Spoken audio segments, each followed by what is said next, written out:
We don't get the full bill text until very close to the time to vote for it. And so that was one section, that was 2 pages that I didn't see.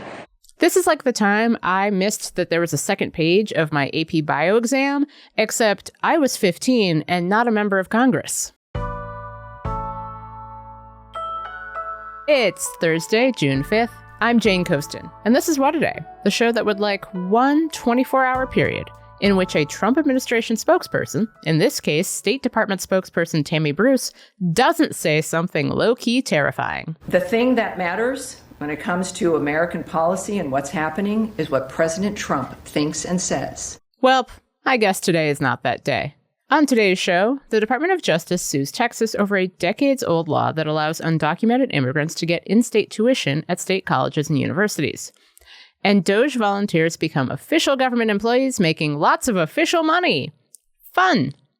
But let's start with the Senate, the current location of President Donald Trump's big, beautiful bill that apparently no one actually read or seems to like. That's the only conclusion I can come to after hearing numerous members of Congress, including Republican members of the House of Representatives who voted for the president's massive spending bill that would kick millions of Americans off their health care, say they didn't actually read the text of the bill they voted for. Take Nebraska Republican Representative Mike Flood. He voted for the big, not very beautiful bill, but he didn't read it, and missed a part of the bill that would essentially prevent judges from holding litigants who defy court orders in contempt. Litigants like, say, hypothetically, members of the Trump administration. And I'm not just saying he didn't read it, he did, at a town hall last week. I am not going to hide the truth. This provision was unknown to me when I voted for that bill. Unknown to you, or you didn't read it? Well, potato, potato. And then there was Georgia Republican Representative Marjorie Taylor Greene, who tweeted that she just didn't know about a portion of the legislation that would prevent states from making laws about or regulating AI for a decade. Here she is on News Nation trying to explain herself on Tuesday. How did you not know that it was in there, and how'd you find out about it? Well, we don't get the full bill text until very close to the time to vote for it. And so that was one section, that was 2 pages that I didn't see. This is like the time I missed that there was a second page of my AP Bio exam, except I was 15 and not a member of Congress. Now, a lot of this sudden case of buyer's remorse is happening because of one of the loudest and most important voices in Republican politics, Elon Musk. After tweeting on Tuesday that the spending bill was a, quote, disgusting abomination, the world's most prolific poster just kept on posting on Wednesday, writing, quote, call your senator, call your congressman, bankrupting America is not okay, kill the bill, and making a Kill Bill reference that was actually pretty good. And while he was happy to yell at him on the internet, he wouldn't even take his very good friend, House Speaker Mike Johnson's phone call. Well, I'll tell you, I called Elon last night and he didn't answer, but I hope to talk to him today. I mean, it's not, it's very friendly and we've laughed about our differences on policy before. Sure you have. But as much fun as I'm getting out of some very masculine men fighting it out on the internet, this very bad bill is actually very bad. The Congressional Budget Office says that it will add trillions to the deficit while leaving nearly 11 million Americans uninsured. And let's keep in mind that many of the biggest opponents of this legislation, like Kentucky Republican Senator Rand Paul, want the bill to do more cutting of healthcare spending and services for everyday Americans to pay for tax cuts for the wealthy. So to talk more about the not very beautiful bill, I called up Arizona Democratic Senator Mark Kelly. Senator Kelly, welcome to What A Day. Jane, thank you for having me. You've been doing a lot of town halls in Arizona, especially around Republicans' proposed cuts to Medicaid in the so-called big, beautiful bill. What are you hearing from folks on the ground? Well, I'm not hearing that word. Not hearing the word not beautiful? Not from a single person in Arizona that comes up to me to talk to me about this legislation. Not yet. I mean, could that happen next time I'm back? I guess so. But what I've been hearing from many of my constituents, talking about how this legislation is going to be really harmful to them and their families, and in some cases their friends. Moms that have kids that are on Medicaid. I met this one woman in Phoenix named Kiana Brown, and she has 2 kids that she adopted out of foster care. When you adopt a kid out of foster care, they're on Medicaid. And she was talking about how worried she is that they're going to lose their Medicaid. And she said to her, it feels like, this is a quote, she said, the Republicans are burning down my house and there's people still inside. My kids are inside. And she just can't afford, especially one of her daughters has some significant healthcare needs, and those are paid for by Medicaid. She can't afford it. And the deal she got when she adopted these kids out of foster care, they'd be on Medicaid until they were 18 years old. That's what all this is about. Yeah. And, to your point, more than 2 million Arizonans are on Medicaid. And the Republican line here, at least one of them, is that these billions of dollars in cuts are merely cutting waste, fraud, and abuse, and that the only people who are going to lose their health care coverage are undocumented immigrants or people who just won't get a job. Right. As it specifically relates to Arizona, why are those claims wrong? That's what they're saying over and over again, and they think if they say it enough, it'll become true. This is not the way this works. Work requirements are just designed to be an enormous amount of red tape, so where people can't stay on Medicaid. But the reality of the situation is you force them off of Medicaid, they're not going to get any better. They're still going to be sick, and they might even be sicker when they go to the emergency room. And then they wind up in the ICU, and they're in ICU for an extended period of time. And it just winds up costing more. So if you're really concerned about costs, sure, I mean, we should figure out how to deliver healthcare more affordably. But the way to control costs isn't to kick sick people off their health insurance. I also think people are largely unaware that there are tons of people who are on Medicaid who might not even know that they're on Medicaid because it might have a different name in their state. And also, if you're a DoorDash driver or you drive for Uber, you might get health insurance through Medicaid because DoorDash doesn't offer health insurance. So, and President Donald Trump has insisted over and over and over again that 1, he will not cut Medicaid, and 2, this bill does not change Medicaid. Those are both false. We've gotten into that a little bit. How do Democrats help voters connect the dots between potentially losing their health care and Republicans? Well, you got to connect the dots that this is their legislation. This is the president's priorities. And if this passes, and it's not a done deal yet, but if it was to pass, we wind up with a situation where all these people lose their health care coverage. And that is going to be devastating to the healthcare system in Arizona, because the foundation of the healthcare system is Medicaid. There's not one healthcare system for people on Medicaid and one for Medicare and one for private payer. It is all the same system, and hospitals will close, and we will wind up in a situation where delivering healthcare for the entire population is affected in a negative way. If this legislation was to pass, we think around 300,000 of them would be kicked off of Medicaid directly because of things like work requirements and the red tape surrounding that. Or they would also, some of them would be affected by the decrease in subsidies under the Affordable Care Act. So they wouldn't be able to afford it anymore, and they would just leave the program. Now, there's been some interesting Republican opposition to this bill. So some GOP senators, like Josh Hawley, have expressed concern over Medicaid cuts in the bill. But we've also heard from some members of the House who apparently just didn't read the bill and are having some buyer's remorse. Is that helping Democrats make a case? And at this point, is there a chance that this just won't make it through the Senate? Well, I saw something about Marjorie Taylor Greene. There was something she said she would not have voted for this if she had read the entire thing, if she would have read it. But we have Republican senators that are against this bill for different reasons. Ron Johnson and Rand Paul, because it adds too much to the debt. Now, they don't talk about the fact that the reason it's adding so much money to the debt is because this is a big tax cut, for billionaires and the richest people in the country. But then we have folks like Josh Hawley, who thinks it's bad policy and bad politics to kick poor people off of their health care. So there will be tremendous pressure on my Republican colleagues to ultimately support this legislation, but we're keeping the pressure up. We're explaining to them, and it's not just about Medicaid and taxes. I mean, it's also about taxes, credits for renewable energy projects in Arizona. That's solar, mostly solar, but hydropower as well. I mean, the job loss we could see in the state of Arizona because of this legislation is significant. They want to cancel whatever. They want to cancel the Inflation Reduction Act.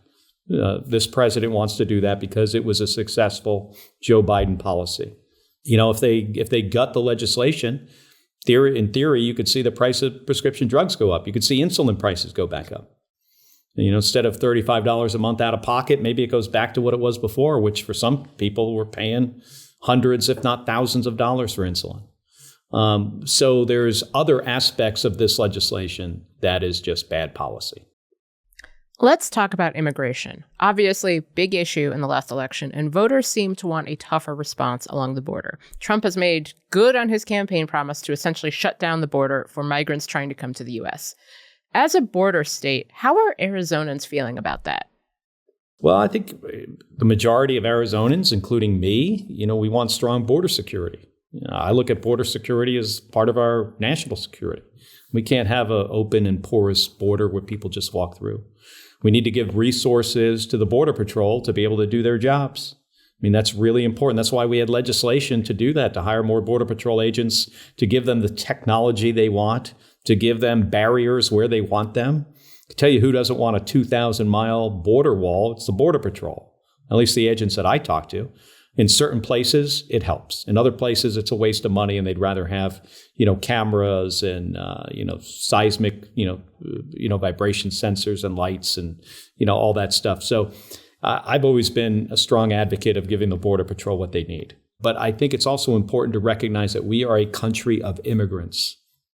We need to have a legal pathway for people to come to this country. It helps us support our economy. We're not going to be a growing population, a growing country if we don't continue to have immigrants. This idea of mass deportations that rip communities apart is not in the best interest of our country. To just take families and deport people, often without giving them due process, is not who we are as a nation. We're a nation of laws. So there's a lot we have to do on this issue. I think there's bipartisan support to do some of it.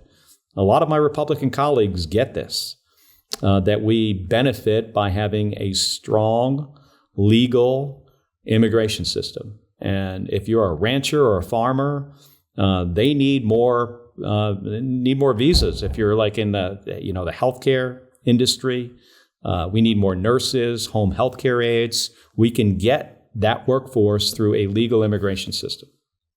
Yeah, it's interesting because I think that there were people who voted for Trump believing that there were millions of criminal immigrants in this country, and that just isn't true. And that mass deportation will mean that you are deporting families and you are deporting people who've been here for 30, 35 years and who have followed the laws. But, to your point, the Trump administration is defying court orders to deport people with little to no due process. Some of those people winding up in an El Salvadorian super prison. And I think that the challenge for Democrats is that the Biden administration's approach cost Democrats voters.